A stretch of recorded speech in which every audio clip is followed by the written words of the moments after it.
नमस्कार मित्रांनो. लक्ष्मीच्या पावलाने या मालिकेच्या पुढील काही भागांमध्ये आपल्याला एक दमदार असा ट्विस्ट बघायला मिळणार आहे. तर मित्रांनो, नयना आता रोहिणी आणि राहुलला त्या हिऱ्यांबद्दल बोलताना ऐकून घेते. राहुल असं बोलत असतो तेव्हाच नयनाचे या गोष्टींवर कान पडतात. राहुल म्हणत असतो की ज्या हिऱ्यांची अफरातफरी मी केली त्याला मला किती मेहनत लागली. इकडून तिकडे काढा, तिकडून परस्पर तिकडे ठेवा, अखेरीस त्या बटव्यातले हिरे, तो बटवा अख्खा पूर्ण मी नयनाच्या पर्समध्ये काय टाकला आणि एकाएकी सगळा माझ्यावरचा आळ नयनावर गेला. म्हणजे आता मी सेफर साईड खेळू शकतो, म्हणजे मी आता सेफ झालोय थोडक्यात. यावर रोहिणी त्याला म्हणते की हो, पण जास्त हुरळून जाऊ नकोस, जमिनीवरच राहा. आणि नेमकं हेच बोलणं मागून नयनाने ऐकून घेतलेलं असतं. तेव्हा आता नयनाला हे सगळं ऐकून खूप वाईट वाटलेलं असतं. नयना ही सगळी हकीकत घरामध्ये सगळ्यांना सांगून देते. ते म्हणजे कला, अद्वैतला, आबांना. म्हणजेच ती काय करते की सगळेजण जेव्हा सायंकाळी जमतात तेव्हा सगळ्यांना या गोष्टी सांगते आणि म्हणते की या सगळ्यामध्ये राहुलचा हात होता आणि त्याचं नाव येऊ नये, मी अडकावी म्हणून माझं नाव इथे घेण्यात आलेलं होतं आणि माझ्या पर्समध्ये त्याने तो बटवा स्वतः टाकलेला होता. कारण तशीही मी ऑफिसला कधीच येत नसते. मी ते हिरे चोरण्याचा प्रश्न येतच नाही, कारण ना मी ऑफिसमध्ये येते, ना मी ऑफिसच्या आसपास फिरकते, ना मी घरामध्ये तुमच्या कुठल्याही ऑफिशियल कामांमध्ये ढवळाढवळ करते. मग मला एक सांगा, ते हिरे माझ्याकडे कसे काय येतील? नाही, मला मान्य आहे मी खूप मोठा अपराध केलाय श्रीनाथ ज्वेलर्स सोबत हातमिळवणी करून, पण याचा अर्थ असा नाही होत की मी चांदेकरांच्या ऑफिशियल बिझनेसमध्ये काही दखल देते. तेव्हा त्यासाठी खरंच मला वाईट वाटतंय, पण हिऱ्यांच्या गोष्टींबद्दल मी अजिबात ऐकून घेणार नाही आता. तर मित्रांनो, व्हिडिओच्या शेवटी तुमच्यासाठी एक सरप्राईज आहे, कारण कालच्या व्हिडिओला कमेंट करणाऱ्या प्रेक्षकांची नावे आपण व्हिडिओच्या शेवटी घोषित करणार आहोत. त्यामुळे हा व्हिडिओ शेवटपर्यंत नक्की बघा. तेव्हा सरोज म्हणते की हे जर खरंच असेल तर राहुलला आता या गोष्टीचा जाब विचारलाच पाहिजे. तेव्हा कला म्हणते की मला हा संशय आधीपासूनच होता. तेव्हा राहुल आणि रोहिणीला खाली बोलवतात. तेव्हा रोहिणी मात्र तोऱ्यात खाली येते आणि म्हणते की काय तुमचं रोजचं झालेलं आहे कटकट. रोज सायंकाळी किंवा रोज सकाळी तुमचं काही ना काही असतंच आणि सगळे खाली येतात, सगळे तेच तेच भांडून मनस्ताप करत असतात. काय ग नैना, एकदा पोट भरलं नाही का तुझं? यावर नैना आता रोहिणीला उलट उत्तर देत म्हणते, काय ना मॉम इन लॉ, मी आता जे बोलेल ना त्याने सगळ्यांचं मन भरणार आहे. अजून तर नाही भरलेलं आहे, अजून तर भरायचं बाकी आहे हो. यावर रोहिणीला मात्र कळून जातं की आता हिने घरामध्ये आपला भांड फोडलेलं आहे. तेव्हा राहुल म्हणतो की काय झालं? यावर आता सरोज राहुलला जाब विचारू लागते. तेव्हा राहुल म्हणतो की ही नैना काहीही सांगते, खोटं बोलते. तेव्हा नैना म्हणते की हो का? श्रीनाथ ज्वेलर्सच्या गौरव सोबत तू मिळून काय हिऱ्यांची अफरातफरी केली आहेस, जरा सांग बरं सगळ्यांना. काय चालवलंय तू ते सांग बरं एकदा सगळ्यांना. यावर राहुल आता अवाक होतो आणि राहुलला डबल क्रॉस चेक होऊन जातं की सगळं काही नैनाने ऐकून घेतलेलं आहे, जे जे तो रोहिणीला सांगत होता ते. श्रीनाथ ज्वेलर्सच्या गौरवला तूच सांगितलं होतं ना की माझ्यासाठी अपॉर्च्युनिटीज पाठवा आणि मग मी त्यांच्यासोबत हातमिळवणी करेल. मी काय रे, मी हुरळून खरंच निघून गेले, पण मला जेव्हा कळलं की हा प्लॅन तुझा आहे तेव्हा मी आत्ता सावध झाले. हिऱ्यांचा जो काही आळ तुम्ही लोक माझ्यावर घेताय ना, यामध्ये माझा कुठलाही काहीही संबंध नाहीये. हिऱ्यांची अफरातफरी करणारा हा राहुलच होता आणि राहुलने खरे हिरे स्वतःकडे ठेवून घेतलेले होते. आता हे सगळं ऐकून अद्वैतला खूप वाईट वाटतं आणि अद्वैत म्हणतो की अरे, तुला धाकटा भाऊ समजलं होतं मी माझा. मी तुला सगळं दिलं, सगळं प्रेम दिलं, तुला काय हवं नको ते सगळं बघितलं. तुला मी बिझनेसमध्ये पूर्णतः ढवळाढवळ करायला यासाठी मनाई केलेली होती कारण तू लहान आहेस अजून. कधी कधी तुझ्याकडून गोंधळ होऊन जातो आणि त्यामुळे आपलं नाव नको खराब व्हायला म्हणून मी आजपर्यंत कुठलाही कारभार तुझ्याकडे देण्याआधी खूप विचार करायचो. आणि तू काय केलंस? तू माझ्याच नावावर उलट उठलास, चांदेकरांचं नाव खराब केलंस. यावर राहुल आता सफाया देऊ लागतो. कला मात्र राहुलला काहीही बोलू देत नाही. कला म्हणते की हे बघ राहुल, एक शब्द बोलू नकोस, तुला शोभत नाही हे सगळं. अरे, तुझ्या भावाने काय काय नाही केलं तुझ्यासाठी आणि तू काय केलंस त्याला परतफेड म्हणून? हे असं? बरं, भावाला तर भावाला, अरे तू तुझ्या बायकोला सुद्धा फसवलंस. तू तिच्यावर सुद्धा आळ घेतलास की हिरे हिने चोरी केलेले आहेत. आळ घेतला म्हणजे अर्थातच तिच्यावर नाव यावं म्हणून तू ते हिरे हिच्या पर्समध्ये टाकलेस. मला ज्या दिवशी नैनाताई पहिल्यांदा बोलली होती ना की हे हिरे मी चोरलेले नाही आणि मी तिच्या डोळ्यात अश्रू बघितलेले होते ना, तेव्हाच मला थोडासा डाऊट आलेला होता. आणि त्याही पूर्वी ती रिसिट, ती रिसिप्ट तुझ्या फाईलमध्ये मला सापडली होती, ते पण तुझ्या केबिनमध्ये. तेव्हापासूनच खरं तर मला तुझ्यावर संशय होता. यावर आता रोहिणी म्हणू लागते की हे बघ, जास्त बडबड करू नकोस. माझ्या मुलाने काहीही केलेलं नाहीये. उठलं सुटलं तुम्ही माझ्या मुलाला का टार्गेट करत असतात ग सारखे सारखे? कला म्हणते की रोहिणी मॅडम, तुमचा मुलगा चुकतो सुद्धा तेवढाच. त्याच्या जागी जर आम्हाला दोघी बहिणींपैकी कोणीही असतं किंवा काजल जरी असती तरी तुम्ही किती कसून चौकशी घेतली असती हो आमची. यावर सरोज आता कलेच्या बाजूने बोलू लागते. रोहिणी कला बरोबर बोलतीये, चूक इथे राहुलची आहे. आणि राहुलने यापूर्वी किती गोंधळ आणि घोटाळे घालून ठेवलेले आहेत हे घरात सगळ्यांनाच माहितीये. त्यावरून तर हे स्पष्टच होतं. शिवाय ती रिसिट याच्या केबिनमध्ये, याच्याच फाईलमध्ये सापडली. हे बघ, सत्य कधी लपत नसतं, मग ते कितीही लपवण्याचा प्रयत्न केला तरी सुद्धा. तेव्हा आबासाहेब आता दोघांवरही चिडतात, रोहिणी आणि राहुलवर. आबासाहेब म्हणतात की राहुल, या घरातून तू चालता हो, याला पोलिसांच्या हवाली केलं पाहिजे. यावर रोहिणी म्हणते की आबा, अहो कुठला बदला घेताय आमच्यासोबत? अहो, हे काहीही बोलतील आणि तुम्ही ते लगेच ऐकून घेताय. ही काल आलेली नैना, अहो राहुल तुमच्या अंगाखांद्यावर वाढलेला आहे आणि तुम्ही त्याच्यावर संशय घेताय, तेही या नैनाच्या सांगण्यावरून. यावर आबा म्हणतात, नैना या घरात आल्यापासून मी तिला ओळखतो. ती खूप सेल्फ सेंटर्ड आहे, ती फक्त स्वतःचा विचार करते. पण हे असले चोरी करण्याचे कामं नैना नक्कीच करणार नाही, एवढं तरी मला कळतं. तेव्हा राहुलने त्याची चूक आता मान्य करून घ्यावी असं तरी मला वाटतं. खोटं बोलून बोलून किती बोलणार आहे? यावर रोहिणी म्हणते की आबा, आता तुम्ही इथे चुकताय. अहो, मला तरी वाटलं की तुम्ही राहुलच्या बाजूने काहीतरी बोलाल, तुम्ही ओळखता म्हणून. पण तुम्ही सगळ्यांनी ठरवलंच आहे माझ्या मुलाचं नाव खराब करायचं आणि त्याला बदनाम करायचं. तेव्हा कला म्हणते की असं कसं मॅडम? पुरावे सापडले आणि आता नैनाताईने स्वतः तुम्हा दोघांना ऐकलेलं आहे. यावर रोहिणी म्हणते की काय तिचं ऐकतेस तू? आणि हिने काय कमी गोंधळ घातलेत का आतापर्यंत? ही मुलगी घरामध्ये खोट्या प्रेग्नेन्सीचं नाटक करून सुद्धा राहिलेली आहे. तेव्हा एवढा मोठा खोटेपणा होता तिचा, कशावरून की ती आता पण खोटं बोलत नाहीये ते. तेव्हा सरोज आता रोहिणीला गप्प करत म्हणते की हे बघ, जे काही आहे यामध्ये चूक राहुलची आहे हे स्पष्ट होतं. कारण नैना कधीच ऑफिसला येत नाही, येतो तो फक्त राहुल, अद्वैत आणि मी. तेव्हा रोहिणी, तू सगळ्यांना कोऑपरेट करावंस असं मला वाटतं. राहुलला त्याची चूक कबूल करायला सांग. तेव्हा राहुल म्हणतो की अगं मामी, मी काही केलेलं. तेव्हा राहुल त्याचं बोलणं पूर्ण करेल तोवर त्याला सरोज म्हणते की हे बघ राहुल, खोटं बोलण्यात काहीही अर्थ नाही. तेव्हा तू आता पोलिसांना काय खरं काय खोटं ते सांगून दे, जेणेकरून तुझा भाऊ या अडचणीतून मुक्त होईल. आणि कला पुढे चिडून म्हणते की आणि जर करणार नसशील ना तर तेही सांगून दे, म्हणजे तुला पोलिसांच्या हवाले करायला बरं. यावर राहुल आता सांगितलेल्या गोष्टी ऐकायला तयार होऊन जातो. तेव्हा आता सगळेच पोलीस स्टेशनला जायला निघतात. पोलीस स्टेशनला गेल्यानंतर पोलिसांना आता राहुल त्याचं स्टेटमेंट देऊ लागतो.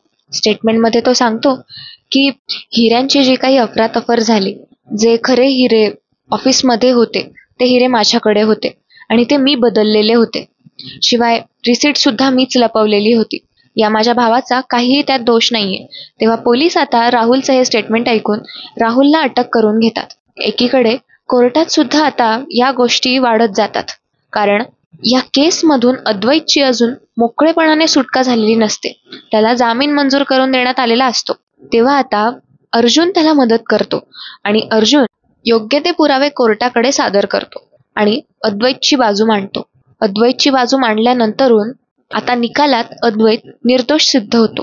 म्हणजे अर्जुनचे अथक प्रयत्न आणि सोबतच कलाची मेहनत अद्वैतची निर्दोष सुटका करून देतात. तेव्हा अद्वैत आता जेव्हा कोर्टातून बाहेर पडतो तेव्हा अर्जुनला खूप खूप आभारी आहे असं म्हणतो. खूप वारंवार धन्यवाद देत असतो, कारण अद्वैतने या केसमुळे खूप काही सोसलेलं असतं. तेव्हा अद्वैत अर्जुनला म्हणतो की अर्जुन, तू जर नसतास तर हे शक्यच नव्हतं रे. ह्या सगळ्याचं खरंच श्रेय सगळं तुला गेलं पाहिजे आणि कलाला गेलं पाहिजे. अरे, कलाने सुद्धा खूप टेन्शन घेऊन घेतलं होतं रे या सगळ्यामुळे. शिवाय मला समाजात वावरताना सुद्धा खूप प्रॉब्लेम होत होता. आता केस अद्वैत जिंकलेला आहे म्हटल्यानंतर खाली रिपोर्टर्सची गर्दी तर असणारच.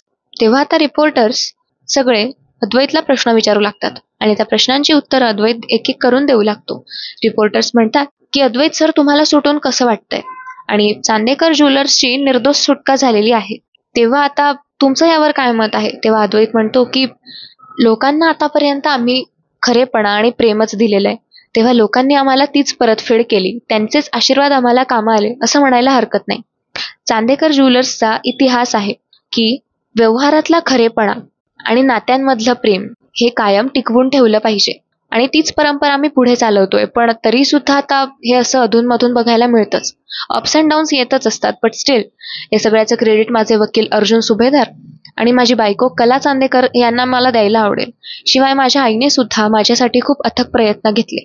यावर रिपोर्टर्स आणखीन म्हणतात, पण या सगळ्यामध्ये तुमच्या भावाचा हात होता असं आम्हाला ऐकायला आलेलं आहे. यावर तुमच्या काय प्रतिक्रिया असतील? अद्वैत हा असा प्रश्न ऐकून आता खूप बेचैन होऊन जातो. अद्वैतला काय उत्तर द्यायचं हे सुचत नसतं. तेवढ्यात दुसरी रिपोर्टर मुलगी म्हणते की आता तुम्ही तुमच्या भावाला पोलिसांच्या हवाले कराल की घरात घ्याल, की घरातून सुद्धा त्याची हकलपट्टी करवणार आहात? आम्हाला जाणून घ्यायला आवडेल. यावर कला म्हणते की तो आमचा पर्सनल प्रश्न आहे, ते आमचं आम्ही बघून घेऊ. तेव्हा आता तुम्ही आम्हाला जाऊ द्या.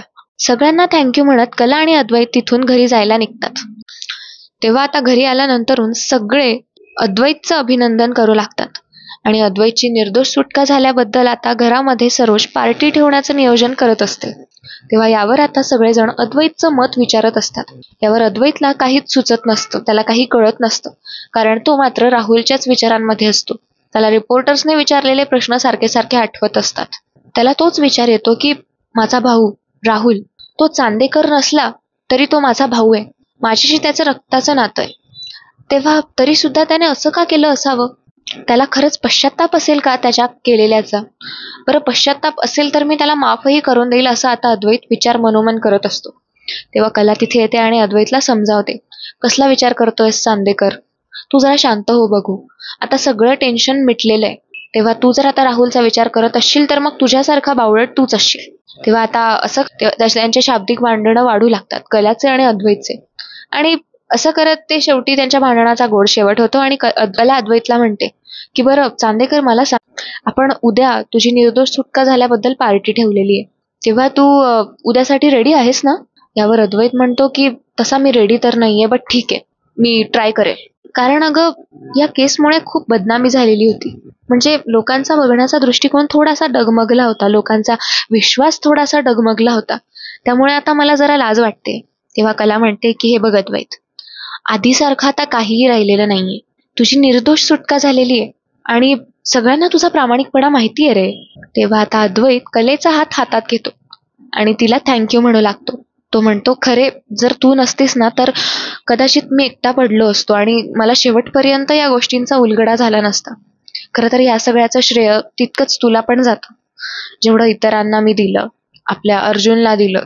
तेव्हा कला म्हणते की अरे ठीक आहे, माझं कर्तव्यच होतं ते आणि मी तेच पार पाडलंय. यावर अद्वैत म्हणतो की हो, खऱ्या अर्थाने तू माझी बायको म्हणून शोभतेस.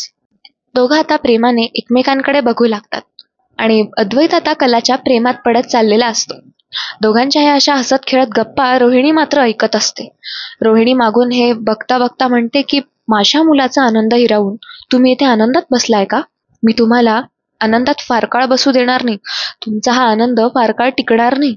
असं रोहिणी मनोमन हे सगळं बघून बोलत असते आणि नवीन काहीतरी कारस्थान रचण्याचा प्रयत्न करत असते. तेव्हा आता कला आणि अद्वैत घराच्या बाहेर हे सगळं बोलत असतात, एका बाकावर बसून. ते दोघंही आता त्यांच्या रूममध्ये जाऊ लागतात आणि त्यांच्यात जवळीक आणखीनच वाढलेली असते. तेव्हा चांदेकर आता कलेला म्हणतो की कला, आता ह्या सगळ्या धकाधकीतून आपण बाहेर तर पडलोय, पण मला असं वाटतं की आता आपण एकमेकांना वेळ देणं खूप गरजेचं आहे. आपण आता पुढचे विचार करणं सुद्धा गरजेचं आहे. यावर कला म्हणते की बरोबर आहे तुझं चांदेकर, याला जर तुझी सहमती असेल तर मला देखील काहीही हरकत नाही. आपण करूयात पुढचा विचार, कारण ह्या सगळ्या गोष्टीतून बाहेर पडणं आपल्याला सोपं नव्हतं आणि आता फायनली ते तसं झालेलं आहे. तेव्हा अशा छान आणि गोड गोड गप्पा मारत मारत आता कला आणि अद्वैत झोपी जातात. तर मित्रांनो, आजचा ट्विस्ट एपिसोड तुम्हाला कसा वाटला हे कमेंट्समध्ये सांगायला विसरू नका. चॅनलला सबस्क्राईब करा. धन्यवाद. तर मित्रांनो, कालच्या व्हिडिओला तुम्ही भरभरून प्रेम दिलत त्याबद्दल मी तुमची मनपूर्वक आभारी आहे. म्हणजे थँक्यू सो मच. खूप छान छान कमेंट्स आलेल्या होत्या कालच्या व्हिडिओला. म्हणजे मी बघितलं आणि मी खूप भारावून गेली की खरंच आता प्रेक्षक आपल्याला किती सपोर्ट करू लागलेले आहेत, त्यांना खरंच ह्या गोष्टी आवडतायत. तेव्हा मला हे सांगायला आवडेल की तुमचं हे प्रेम असंच कायम असू देत आमच्यावर. आणि हां, मला काही नावं घ्यायला आवडतील ज्यांच्या कमेंट्स मला खरंच खूप आवडल्या. म्हणजे कमेंट्स तशा भरभरून होत्या. सगळ्यांचंच प्रेम खूप म्हणजे प्रतिसाद खूप चांगला मिळाला. पण काही-काहींनी खूप छान-छान कॉम्प्लिमेंट्स दिलेले आहेत. काही-काहींनी सीरियलबद्दल खूप छान-छान सांगितलेलं आहे. इथे कमेंट्समध्ये बरेच कॉम्प्लिमेंट्स देणारे लोकं दिसले. जसं पुष्पा वावीकर म्हणतायत, की खूप छान आवाज आहे, थँक यू. त्यानंतरून एक डिटेक्टिव्ह सुद्धा मला सापडले आपल्या इथे, अर्जुन खाडे म्हणून. त्यांनी सांगितलंय नैनाबद्दल, की नैना ऑफिसला कधी जात नसते.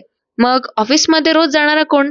इथे चोर कोण आहे हे कळायला अवघड नाही. पोलिसांनी त्याला पकडलेच आहे, तर त्यांना 3rd डिग्री देऊन कबूल करून घ्यावे. किती छान कमेंट होती ही. म्हणजे आपले व्ह्युअर्स आता डिटेक्टिव्ह सुद्धा आहेत हां. एकीकडे म्हणजे मालिकेबद्दल सुद्धा खूप छान-छान कमेंट्स आहेत. तर त्या ठिकाणी बऱ्याच जणांना अजून आजचा भाग सुद्धा खूप आवडलेला आहे. जसं शरयू कुलकर्णी, त्यानंतरून पार्वती खांडेकर, कोणाकोणाला कलाची भूमिका आवडलेली आहे, जसं मयुरी मोहिते, वसंत जोशी, त्याच्यानंतरून संगीत मुंड, मयुरी मोहिते, सीमा मोरे, मनीषा घाणेकर, विशाखा सांडवे, भारती जोशी. भारती जोशींचं म्हणणं आहे की माझ्या काहीतरी ग्रॅमॅटिकल मिस्टेक्स आहेत त्या मला दुरुस्त करून देत आहेत. Thank you so much भारतीजी. आता नक्कीच मी माझ्या चुका सुधारवण्याचा प्रयत्न करेन. एकीकडे कलाच्या ऍक्टिंग बद्दल बोललं जातंय, एकीकडे कोणाला माझा आवाज आवडलेला आहे. समृद्धी वर्णे म्हणतायत की मॅडमांचा आवाज खूप छान आहे. Thank you so much.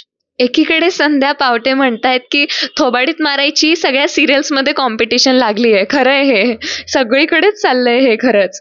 जरा काही झालं की द्यायची थोबाडीत. अहो पैसे कुठे लागतात थोबाडीत द्यायला. तर एकीकडे सुलभा तांबे म्हणतायत की तुमचा आवाज खूप छान आहे, रिव्ह्यू ऐकायला छान वाटलं, थँक्यू सो मच. असाच सपोर्ट करत राहा. माझ्या चुकांना, माझ्या चांगल्या गोष्टींना प्रतिसाद देत राहा आणि गोष्टी सांगत चला ज्याने मी स्वतःमध्ये आणखीन चांगले चांगले बदल करेल आणि प्रेक्षकांना कायम खुश ठेवण्याचा प्रयत्न करेन. तर अशा प्रकारे बऱ्याच जणांच्या खूप छान छान कमेंट्स आलेल्या आहेत त्या ठिकाणी. तर आता मला इथे प्रत्येकाचं नाव घेता तर येत नाहीये, बट माझ्या परीने जमलं तर मी भरपूर जणांची नावं घेतलेली आहेत. जसं कस्तुरी घाडी, वैशाली घुले, छाया सावंत, जयश्री मोरे, प्राजक्ता वारे, रेखा थूड, अरुणा दरेकर, त्यानंतरून आहेत बरेच जण आहेत.